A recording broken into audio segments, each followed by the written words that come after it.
Howdy. I'm Roger Williams from Texas, a Christian conservative, pro-life, Second Amendment, grassroots taxpayer, like every one of you.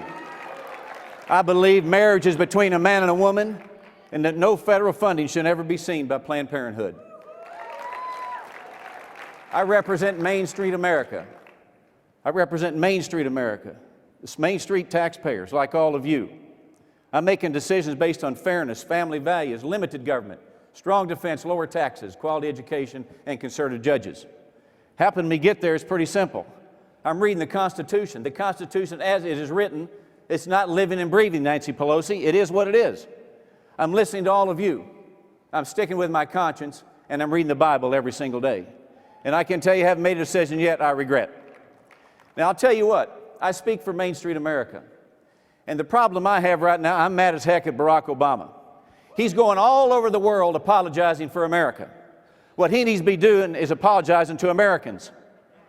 He needs to be apologizing for why we have the highest tax rates in the world. He needs to apologize why we have health care that is unworkable. He needs to apologize why we have no energy policy. He needs to apologize why he's dismantled our military, the greatest military in the history of the world. He needs to apologize for that. He needs to apologize why we're about hundreds of thousands of kids dropping out of the 9th grade every single year. They're losing hope in America. That should never happen. And he should apologize for the $19 trillion debt he continues to put us in. So here's the deal. What he needs to be doing is he needs to be apologizing to us why we have no tax plan, why we have no energy plan.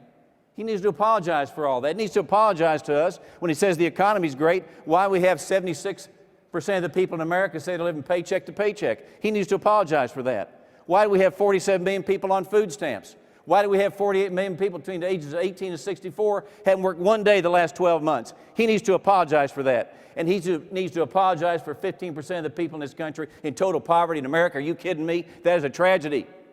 He needs to apologize for all that. But what do we need to do about it? We need to make sure that we elect conservatives in November of 16. We need to decide, are we going to be sheep or are we going to be shepherds? Are we going to be pretenders or are we going to be contenders? How about being students of the game, or maybe we ought to be playing the game? What we got to keep from happening is we got to keep from happening that he creates a country and Hillary Clinton creates a country of 300 million victims as opposed to 300 million patriots.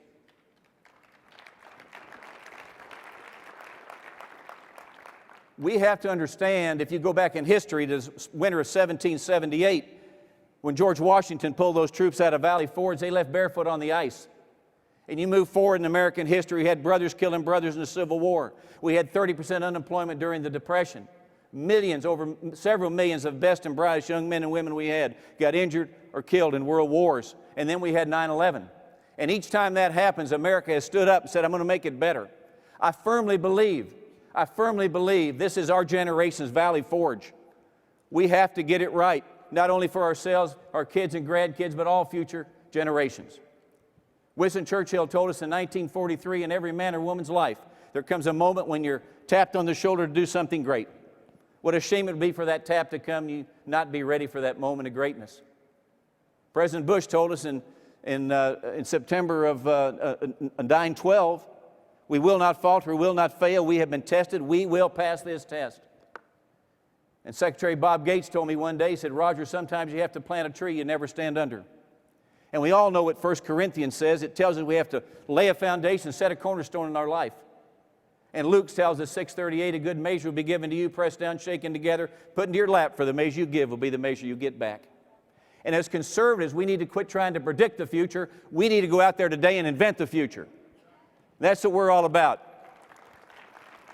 So let me just close by saying this. And tomorrow, look in the mirror. When you get up tomorrow morning, look in the mirror and tell me who you see. Do you see George Washington? Do you see Thomas Jefferson? Do you see Margaret Thatcher? Do you see Ronald Reagan?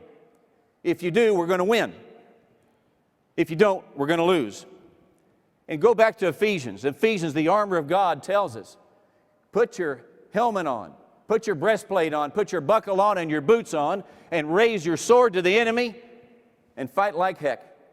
That's where we are today. We need to do that. So I would just simply say in closing, get on your horse. buckle up, saddle up, suck it up. Go be Paul Revere, and let's make sure conservatives are elected and lead this country in November of 2016. Thank you very much.